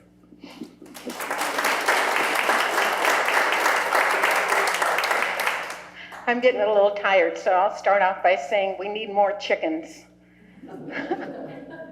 I have chickens, and I have no food waste because I have chickens. And I'm also able to save a little bit on Christmas gifts for neighbors who want the magic manure that comes from the chickens. So maybe we all need more chickens for sustainability.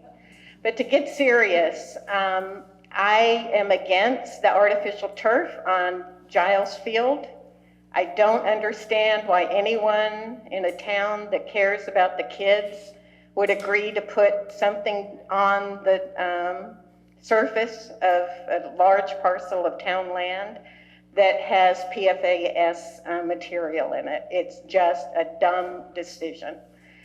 The other thing that I believe we have to address as far as sustainability, I'll go back to aviation for that. It's untenable for people in East Milton to live with 160 noise events per day on average.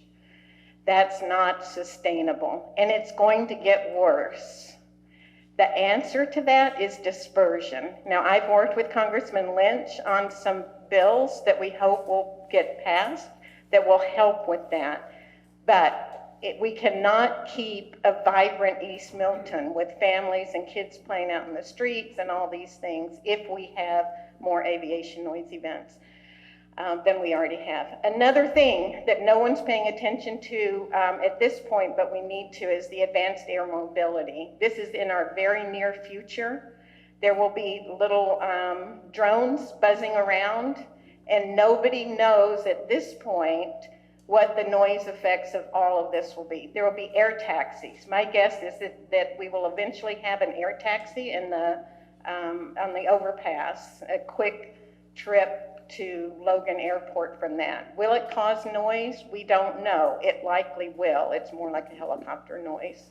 So these are things in our future that I think we have to address. And again, being open about it is very important. And I encourage you all to get chickens.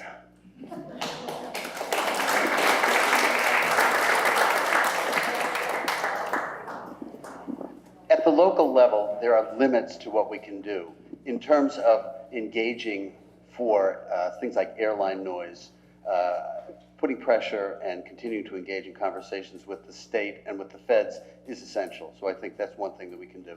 But on a very local level, there are things that we as individuals can do. A very close relative of mine who's an MD said the best thing you can do for the environment is to become a vegetarian, because you'll limit your intake of animal products, which takes a great deal of nitrates and fossil fuels to transport, to develop, et cetera. But that's something that's a personal choice. From a perspective of the town, I was having this conversation with my friend Cheryl Turgayas about developing standards for buildings. To have buildings that are more environmentally compatible is something that we should be doing and encouraging. Secondly, even simple things like tree preservation. You're building, we're going to see building in town, of course. When you're taking down trees, that fifth tree that you take down, this old growth tree, is the one that you're really going to have a problem with, because runoff is going to increase the root systems, even for enormous rhododendron patches. They have incredible root systems, and when those go, you have stormwater runoff. And stormwater is an issue that we've addressed in this town for many, many years. It's a warrant article. For those of you who have been in town meeting, you read we make allocations to stormwater drain. Terrifically important issue for us as we go forward in terms of runoff and control of runoff. And ultimately, you know, a little runoff garden from your gutter, not a bad idea. But these are all small little steps that we can take. We all know about the traffic issues. Milton was a town where the major routes were Native American pathways that were paved over. We can't really widen them. I mean, if we do, Canton Avenue, Randolph Avenue, you'll be in people's living rooms. Not possible. So the encouragement of walking, bicycling, etc. Seniors might not be able to do that, but to band together and to have common modes of transportation is something that I think is happening already and should be encouraged. But on the local level, these small steps can make a difference. And I think we as a group need to be aware of that, to adopt our own ways of confronting these issues and to adapt our habits so that we are able to pass on a town that's still green and beautiful to our kids. Thank you. So I could probably talk for an hour on this, but I'll be brief and be quick. So some of the things I will talk about are some of the ongoing things that have been happening in our town. I really want to give a lot of credit to our outgoing Consolidated Facilities Director, Bill Ritchie, who on the town side, and I was very happy during my time as a department head, where we did a ton of work to make our town buildings greener, windows, insulation, to reduce our dependency on fossil fuel. All types of things like that. We converted the administrative fleet from big 8-cylinder cars to 4-cylinder cars, and today they're moving into hybrids and electric cars. I will say for you, one of the things that during Katie was on the board was during Mike Dennehy's time, we advocated for building charging stations. If you saw the president today, he's pushing very hard to move to an all-electric fleet by 2030. Well, currently in Milton, we only have 2 charging stations. One is at Town Hall and the other is at the Milton Farmers Market. We have none here in East Milton. We have to address it sooner or later, because if you are going to, especially if you work here or live here, or you're going to be here all day, there'll be times we're going to need to charge your cars. So we need to enhance our infrastructure. Second, there are some brilliant minds in sustainability here. The leading person on wind farm and wind in the state is an MIT engineer that lives in this town. I just had a great meeting with her. Things like that we need to do. Congestion, all those things, maybe we'll have air taxis, I don't know, but this is an ongoing thing. that really will not just affect our quality of lives, but our kids, and we need to continue to look at innovative ways every day to support your infrastructure, green energy. The new fire stations that are being built are going to all green buildings. The new animal shelter, all electric and solar. No fossil fuel dependency at all. Those are the steps we're taking, and that's what we need to do moving forward. So thank you very much. And if you want to see more, I published my responses to Sustainable Milton. Will be on my website, Wells for Milton, tomorrow. Thank you very much. And I think I'm done for tonight. Oh, there's another question? Only one question. Thank you so much, everyone. Go ahead and sit down. Just as some closing remarks, I want to say thank you to the East Milton Neighborhood Association Executive Board. That's a little weird because it's like thanking myself, but thank you to all of you. Also, thank you to this beautiful church, the East Congregational Church. Really appreciate their letting us use this wonderful space. And thank you to Milton Access TV. I want to invite all of you who haven't done so already to join the East Milton Neighborhood Association by paying just $20 per year. You could be a part of this vibrant and exciting organization. Important dates coming up, as you all know, everybody said it 500 times. April 25th is the election, and you have to go vote. It's really important. Tell everybody, tell all your friends. If you're expecting to be out of town, I think the deadline is still not passed for doing the other thing. And then also on a date to be in the spring, we're going to have the dedication of the beautiful park on the deck over the overpass, and also the Manning Award to one of our amazing community members. And I know we're going to have some cleanup days too. So please join the Neighborhood Association so that you can get all of our emails and be aware of what's going on. And thank you all so much. That's it.